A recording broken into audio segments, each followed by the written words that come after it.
Hello, and welcome to Breast Cancer Conversations, a podcast brought to you by survivingbreastcancer.org. I am Laura Carfang, breast cancer survivor and founder of survivingbreastcancer.org, a nonprofit organization providing community, education, and resources to empower those diagnosed with breast cancer and their caregivers from day one and beyond.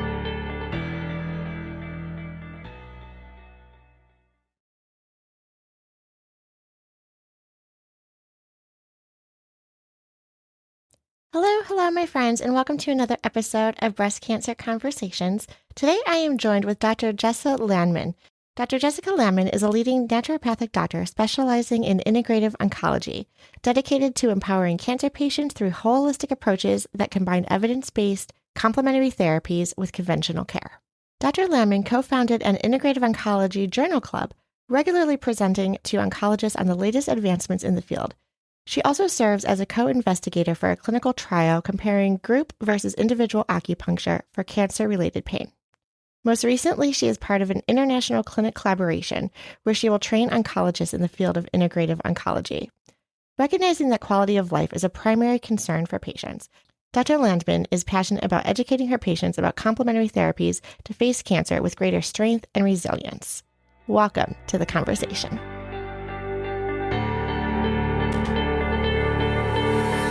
We are live. I am so excited for another episode of Breast Cancer Conversations.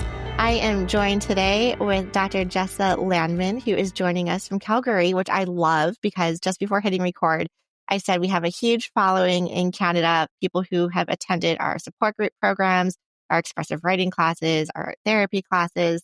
The beauty of survivingbreastcancer.org is that we really leverage technology, and with everything being virtual and online, we can reach people all over the globe, which is actually quite phenomenal. So I am so excited to welcome my Canadian listeners, my Canadian friends, and Dr. Landmann to our show. Thank you. And so today we are going to be talking about so many things, not only her book that will be coming out, but also about her background in integrative oncology. And I know what something is always on our mind is how to manage our cancer symptoms, including fatigue, which I know I suffer from immensely, even though I'm years out from my own early stage breast cancer diagnosis and treatments. It is still something that plagues me all the time. So I'm excited to dive into that as well. But I want to start things off because integrative oncology is kind of a new term. I mean, new and old.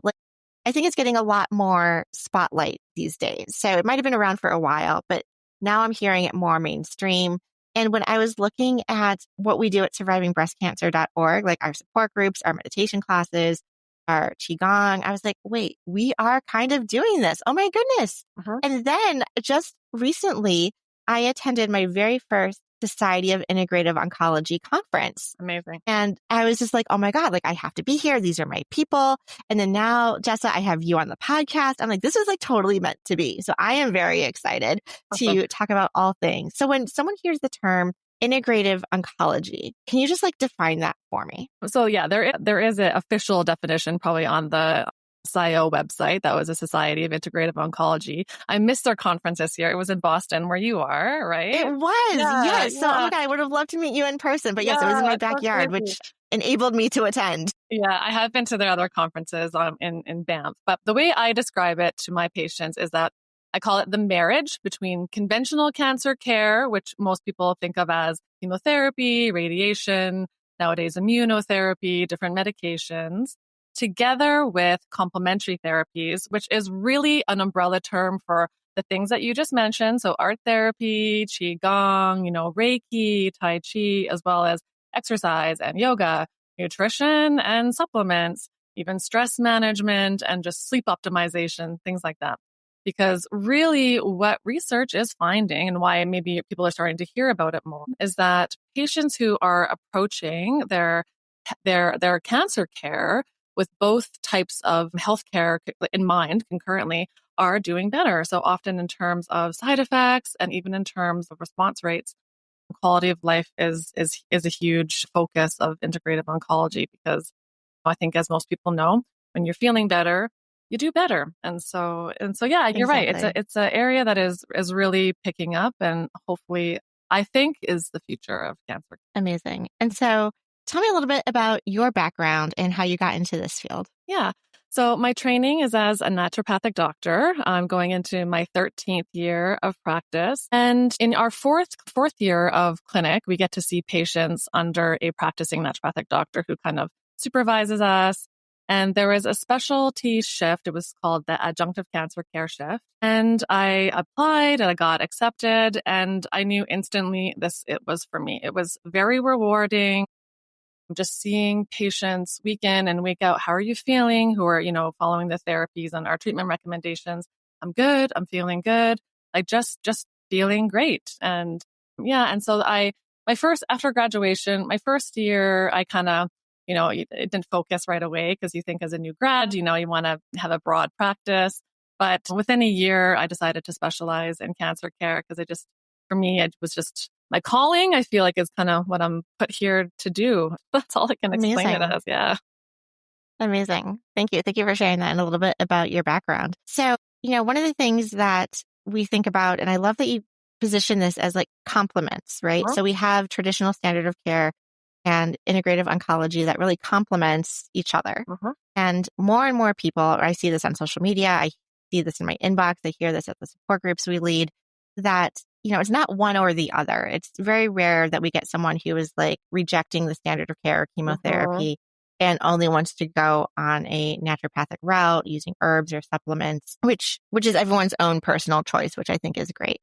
But at the same time, we do have to understand what the science is saying and the evidence-based outcomes of when someone is diagnosed with cancer. How can these therapies work together? And so I would love to hear, you talked about it just very briefly in your intro, but how these practices actually help the patient do better long-term. So like when they feel better, they do better, right? They stay on their treatment regimens longer. They may have less side effects such as nausea or being able to have better sleep quality, et cetera. So I would just love to hear what's the magic? How does this work? Yeah. So here's a perfect example. And this is a really simple one. Everyone is probably familiar with exercise. You should exercise when you're on active treatment. It gets recommended to people a lot. It will tell you that, it helps with energy. It helps with sleep. It helps with mood. It helps reduce pain if that's what you're experiencing. Think about two people, maybe one person who isn't being really diligent about daily physical activity. And it doesn't have to be a crazy workout. It can be as simple as just going for a walk. And they're feeling really fatigued. They're not sleeping. They're starting to feel depressed. They start to isolate themselves. And then they might start to feel like, I just cannot do these treatments anymore. I'm just feeling so lousy.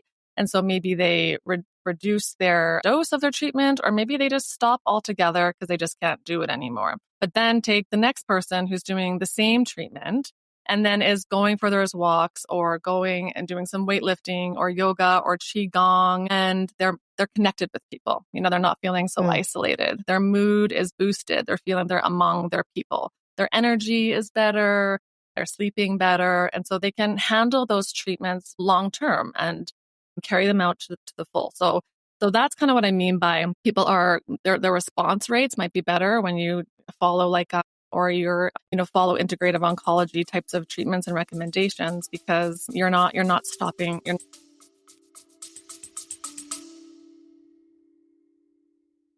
Hey, my friend, sorry to interrupt the flow of this amazing podcast, but I'm reaching out to you to ask for your support to help us raise these critical funds that we need to continue to provide the emotional wellness classes, support programs, evidence-based education, and this podcast, of course, to support those impacted by breast cancer. Because of amazing donors like yourself, last year we've been able to offer over 400 programs serving 6,000 individuals, 57 webinars focused on medical education and information that attracted over 42,000 views, 133 workshops supporting mental health such as expressive writing, art expression, and meditation, and 142 support groups tailored to those living with early-stage breast cancer, metastatic disease, and inflammatory breast cancer. Help us keep our nonprofit, survivingbreastcancer.org, thriving. Hop on over to survivingbreastcancer.org/donate to make a one-time contribution or a recurring monthly gift. It's the perfect way to celebrate this holiday season. Give the gift of hope.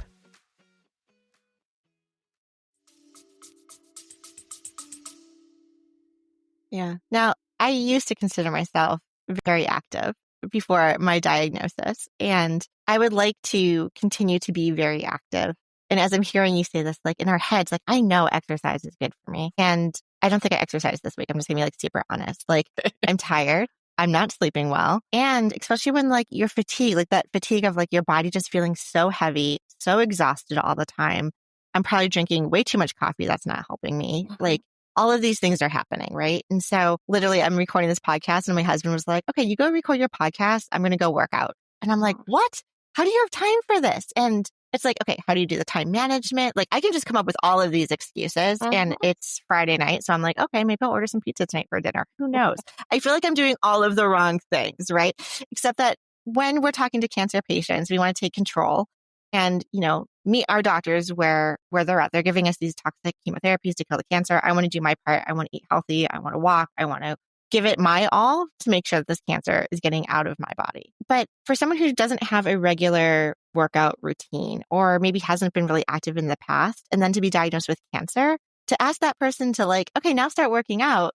Like, how do we motivate people? And, we see a lot of like the standards. Is it like vigorous walking? Is it 75 minutes of high intense cardio? Is it 150 minutes a week, et cetera? How do we, merge all of this together with, my example, like life just gets in the way and, 7 days go by and I don't think I like exercised or lifted. Yeah.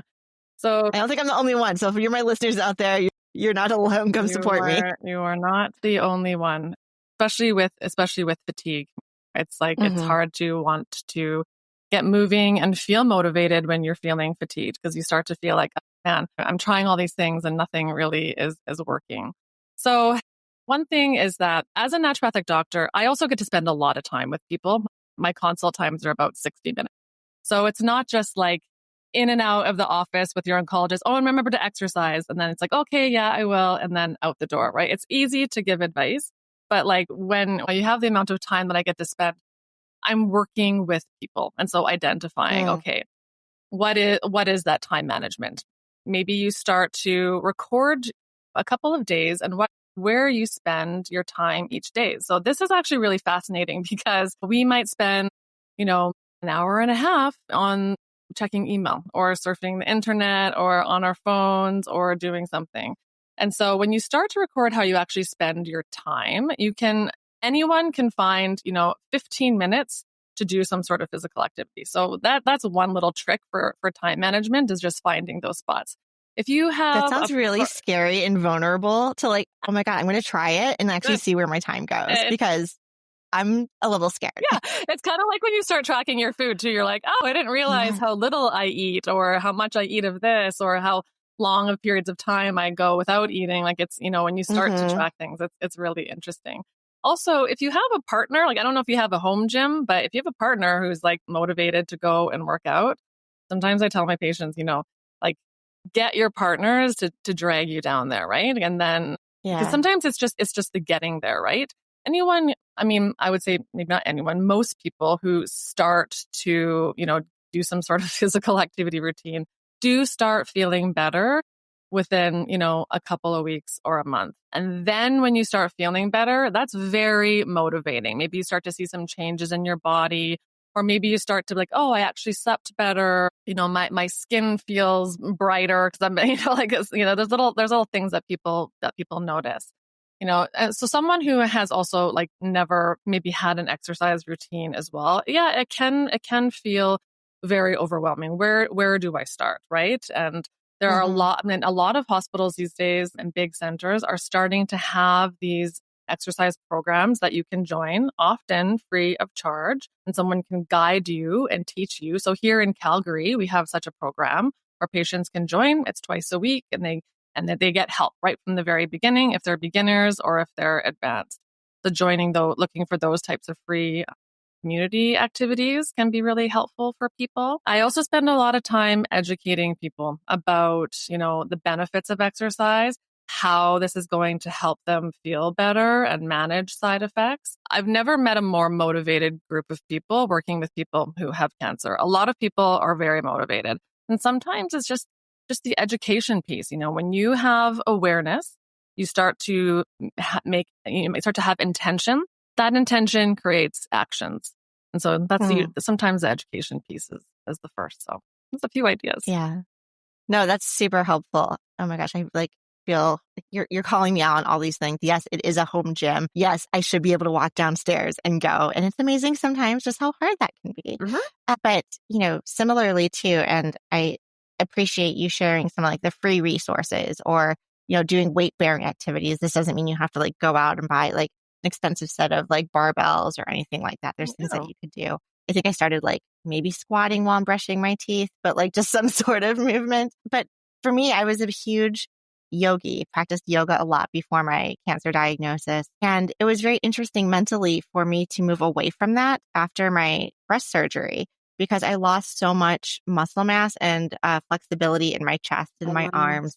And I don't know if this has happened to any other patients, but going to my yoga class that I loved so much became incredibly triggering because I was focusing on what I couldn't do, which is like the opposite of like a meditative yoga practice. I was like, oh gosh, I used to be able to do all these things. And now because of cancer, like I am now finding restriction. But that also opened up doors for other styles of yoga, other types of yoga that I was able to explore that I historically was not interested in. Learning how to like sit still was like a big piece for me. So it's no longer these like crazy wild, handstands or, very vigorous type of positions, but really just like sitting with myself and being happy with who I am in my body, what my body can do that day. And so, I think trying to find new activities that are motivating for you or something you might want to explore could also be like new tactics. So for me, that was, I almost had to like go away from it before I can come back to it, if that makes sense. Yeah, that makes totally sense. And that's such a good point because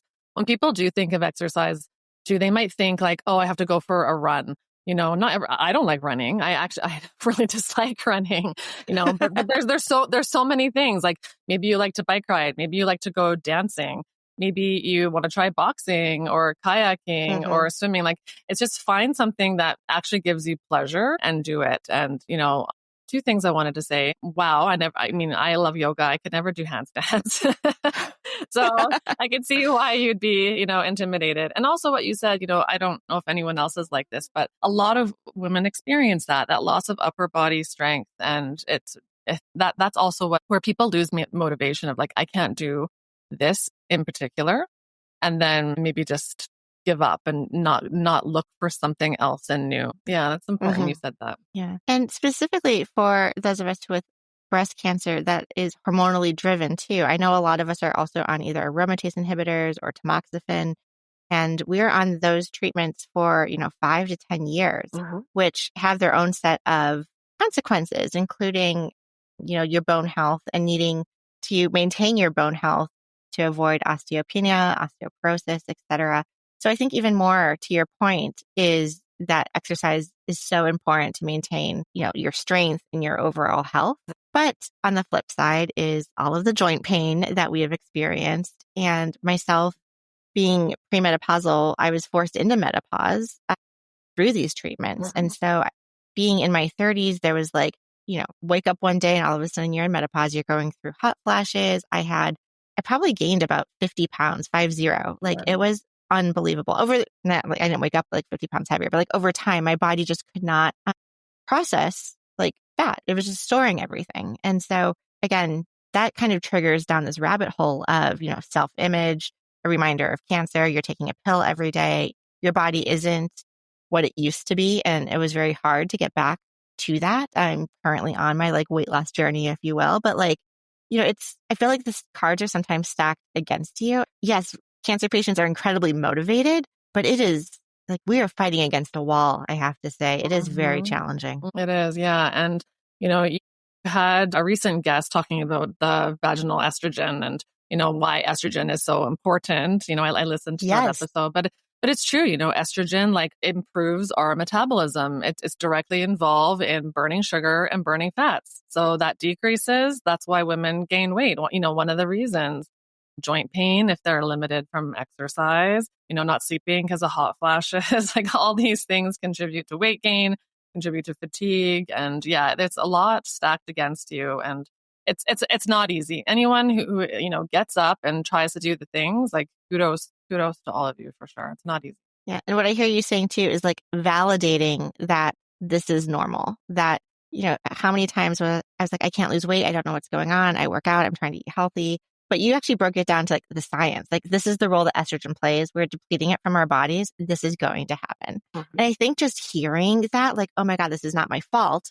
This is like a biological chemical reaction to the treatments that I am on. Okay, now someone is acknowledging this and now I can move forward. To me, that is so motivating because it's so easy, I think, sometimes for doctors to just say, exercise more and eat better. And then they walk out the room, right? But to know like, okay, this is happening to us. How can we then fight this? What are the practices and habits we can start forming? So I would love to hear a little bit more about the integrative oncology examples. Like when you have a patient like me, you're just kind of hearing like all of this, I don't know, side effects that we're dealing with.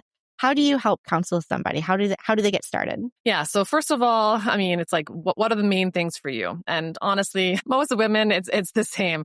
I can't sleep. I have hot flashes. I'm fatigued. I've gained weight. I have pain. It's always the same things.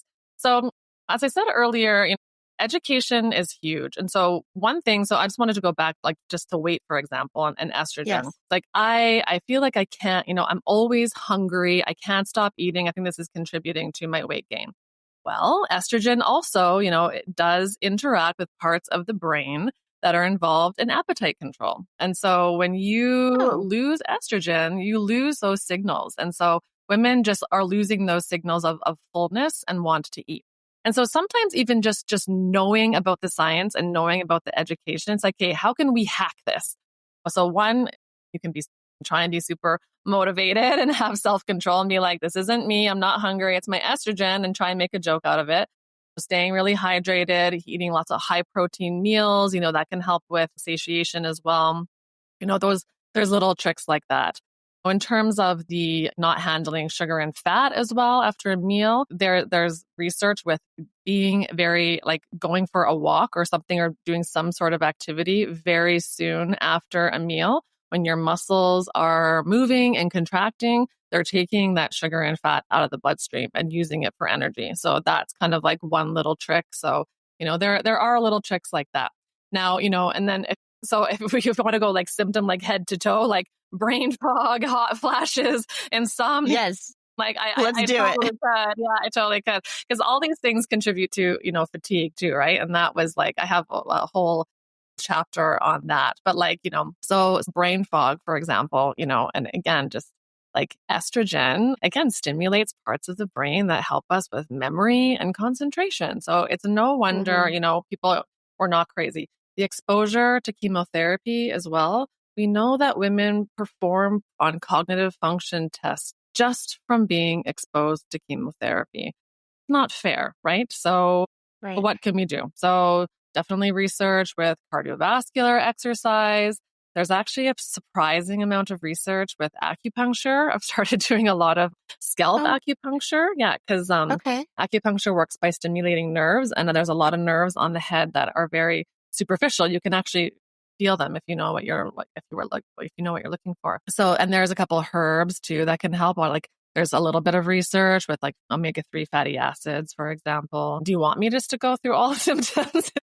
I am so curious. Absolutely. Yeah. And I have never actually experienced acupuncture before too, but I know it's something that I'm very curious about and interested in. Same with our listeners. I would love, I guess, absolutely. Chemo brain, chemo fog, cognitive abilities. You feel like you are going crazy. You're like, I just can't function. And that was really hard for me when I got finished with chemotherapy and I took a medical leave from my job. And then when I came back full time, I was not as sharp as I used to be. That became very anxiety driving going into big meetings with my peers and colleagues and upper management. It also caused like panic attacks, like a whole new slew of symptoms because I didn't know what was going on. And so I wish you and I had this conversation like 5 years ago because this would have been so helpful.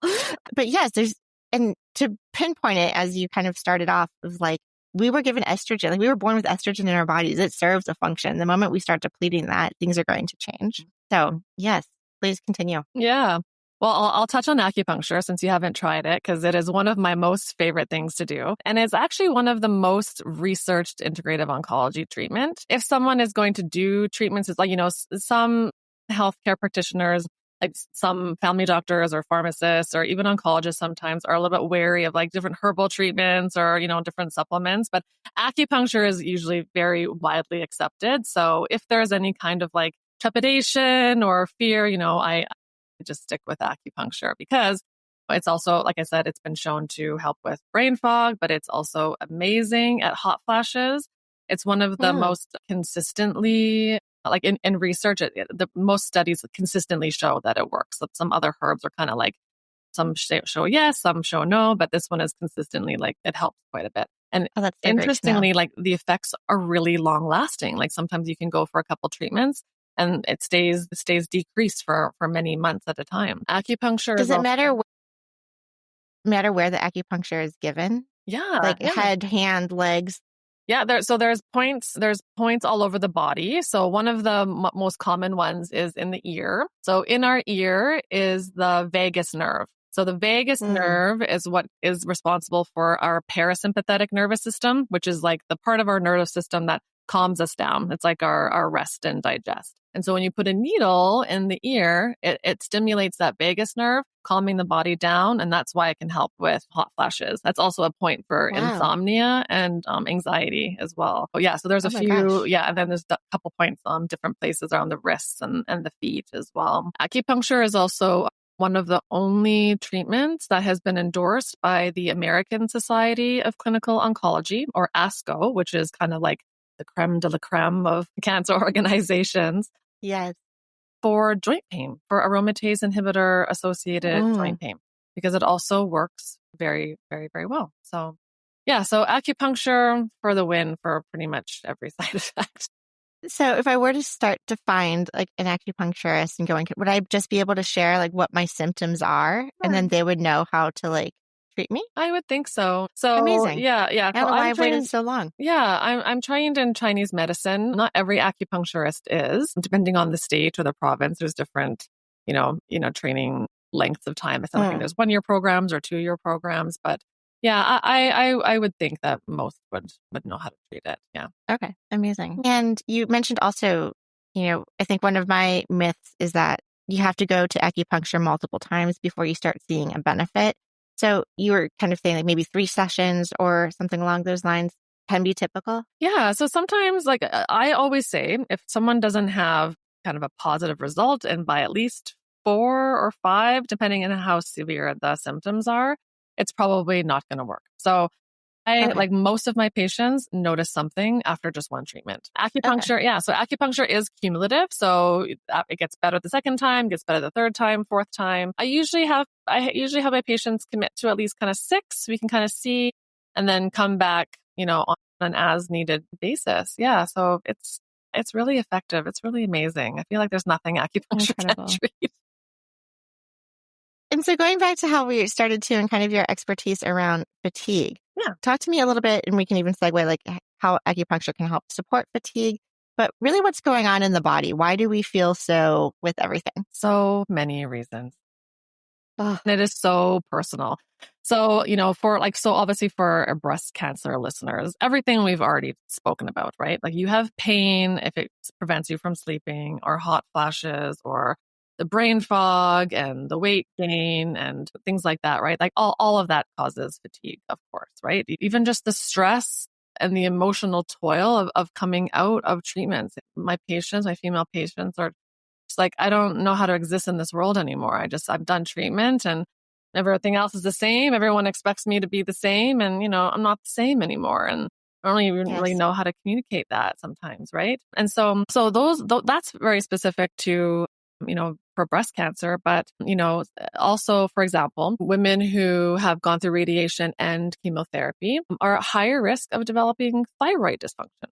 So you should always get your thyroid checked if you're a breast cancer survivor. There's a full panel, which I've, described elsewhere and I could talk about here, but it's something that women should definitely rule out. If your thyroid isn't functioning because it's been damaged from radiation, then that's definitely going to affect fatigue. Even things like, being exposed to chemotherapy puts people at a higher risk of developing diabetes. So making sure you're Mm. properly screened for diabetes, and, so you can make sure your body is handling the fuel that you're giving it, that is actually going into the cells.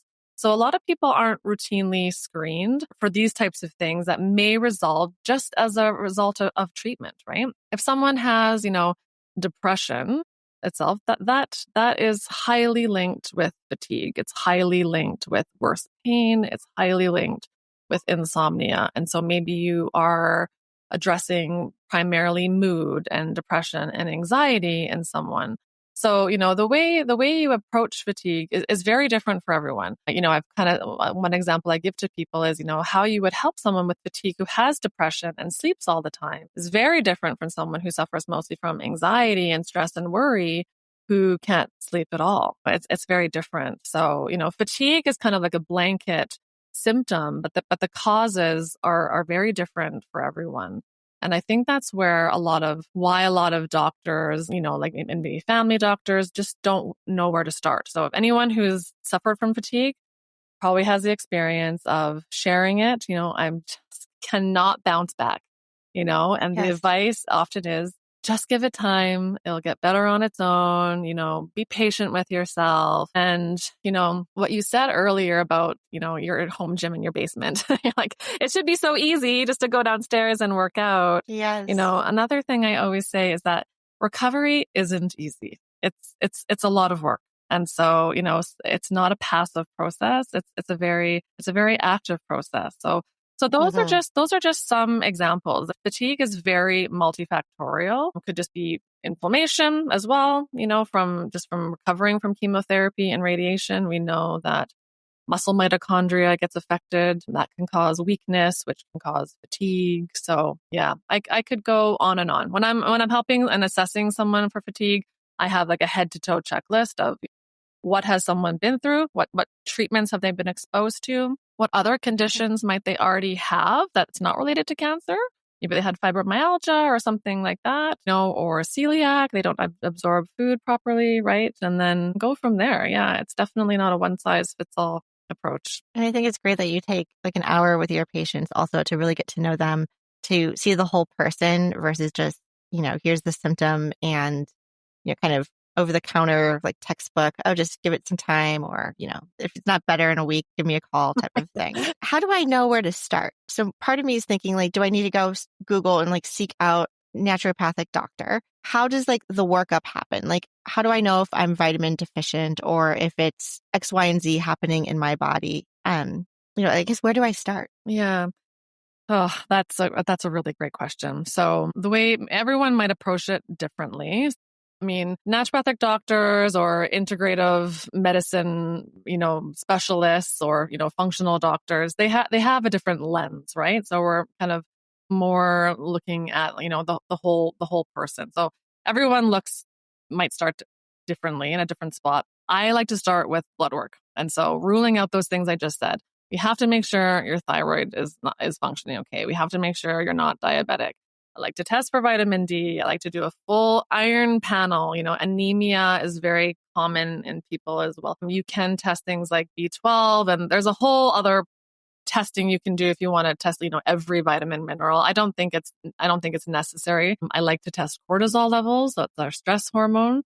See how, that's often very high, which can affect fatigue. So I start with that, because if any of those things are off, then that's a place we need to fix and we can rectify. And then maybe just from that, someone's energy improves. The second place, and I wouldn't say in any order, maybe like tied for first place, is I always look at someone's nutrition and what they're eating. People are given, follow, and the advice on the internet is like so vast with what you should eat. Some women do, fasting regimens, intermittent fasting, or have switched their diet. Oh, I need to be a vegetarian, or only, one meal a day, or this or that, And so I'm really looking at what is someone eating. First of all, making sure they're eating enough, because if we're under eating, we won't have energy. Looking at how much protein they're eating as well. So lots of research to show that people who eat higher amounts of protein have better energy. And those, just those two things are the most common things I see, and especially in women who are breast cancer survivors.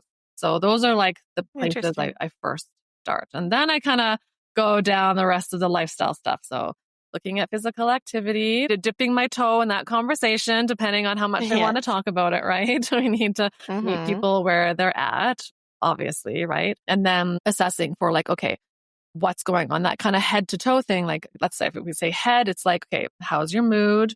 Stress, worry, depression. Are you sleeping? Sleep's obviously a huge thing for breast cancer Yes. survivors. Kind of going down. Is there any lingering digestive complaints? Someone has long-standing diarrhea. Maybe they're not absorbing nutrients. We need to fix that. Do they have pain? And we need to fix that with various things. So it's really just like, I have sometimes women pick the top 3. Like, if you could say, like, can you fix this, like, today? What would that be? And we start there. Yeah. Amazing. I appreciate that. And that's tangible.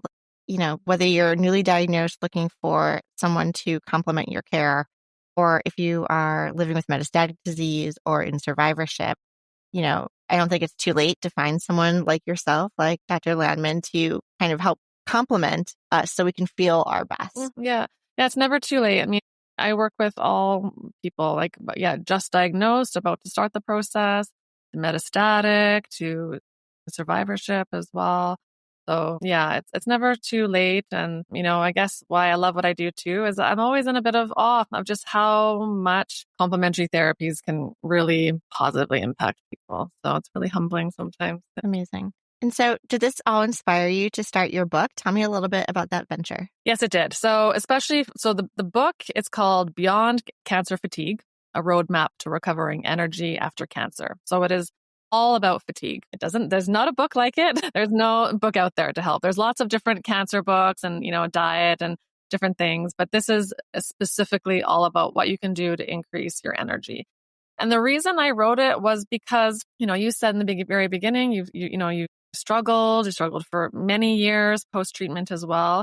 It is the number one thing that brings people into my practice. Whether they're going through treatment, I'm exhausted, or they're done treatment, I'm still exhausted. And, like I said, it's really humbling when we, figure out what that root cause is, go after it. People get better. And it's not always, get better, stay better. It's always can be a bit of a roller coaster, ups and downs. Some days are better, but it's always like better than it was, right? And I just noticed that women are just not getting this advice, and not just breast. Yeah. I work with all cancer, like all cancer populations, not just breast cancer. And I said for years, I need to write a book. I need to put this in a book. I need to get this information out there for at least 3 years. And then finally I did. So yeah, it's written. I'm super excited. That's amazing. And when is it coming out? How can people find it? It's coming out in March 2026. And I think all the usual avenues. So definitely Amazon. It's actually available for pre-order on Amazon, which I noticed. Amazing. I'm going to pre-order it. I feel like I need this. Oh, thank you. Oh, that would make me so happy. Fatigue is just definitely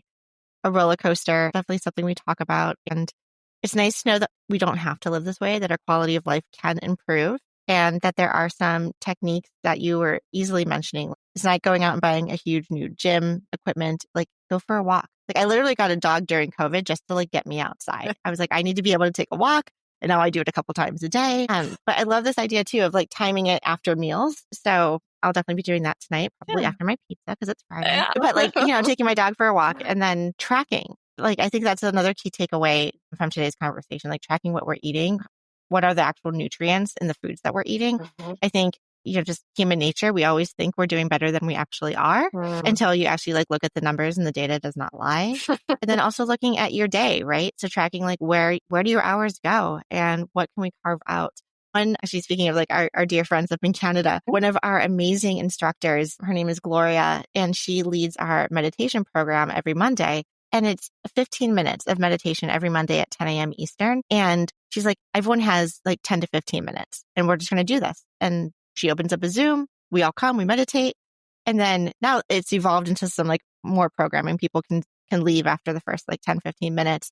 But, she's got this following now that there's meditation and now there's reflection and then there's journaling. I mean, she's got a tribe now of people that are just like, all in and feel amazing. But I think once you put it on your calendar and make a habit of it, it becomes really great. And so we've started recording some of her meditations. So now it's on demand. People can watch or listen to a meditation if they're getting anxious before going into a scan or before treatment, or if they're having trouble falling asleep. I've been doing a little bit of research myself on understanding different like sound frequencies to kind of see how that can help someone calm down. I'm dealing with anxiety. So like, how can I just like remember to breathe and take deep breaths And when I'm like focused on it, I realize I'm not using the full capacity of my lungs. Like this whole awareness, I think that you're really talking about. So many good takeaways. I appreciate that. Yeah. And good for you. It is true. You have to schedule it in. It's there. It's about prioritizing yourself too. I think especially women sometimes feel guilty taking that time to themselves. Like you said, how do you have time to do it? To your husband for the exercise? You probably have a list of 40, 50 things in your head that you want to do that you'll, maybe will lead you away for something that's self-care. Mm-hmm. And I think that women need to feel less guilty. Yes, I love that. Amazing. Well, is there anything that you'd like to leave our listeners with? Maybe a question I didn't think to ask or any additional information that we did not cover in this short time together? Yeah, no, I mean, your questions were amazing. It was a great conversation. I think what you're doing is great too. This breast cancer conversation podcast, you really help women who are listening. There's lots of key tidbits. So that's on all your episodes. So yeah, good for you. Yeah, I appreciate that. Well, thank you for taking the time today out of your busy schedule, sharing and enlightening us on your practice and how integrative oncology can really support us cancer patients going through treatment and thriving afterwards. So we will definitely be in touch. Thanks for being here. Thank you so much for having me, Laura. And thank you, everyone, for listening to our show. I would like to acknowledge that all of the information on our podcast is from personal experiences and is not a substitute for professional medical advice. You should always contact your medical care team. If you are looking for specific topics or would like to be a guest on our show, please feel free to reach out. My email is laura@survivingbreastcancer.org. Our show is made possible by our nonprofit, survivingbreastcancer.org, and by our incredible donors like yourself. You can hop on over to survivingbreastcancer.org to sign up for our mailing list, make a donation, and explore the 400 plus programs we offer each year at survivingbreastcancer.org/events. Until next time, keep on thriving.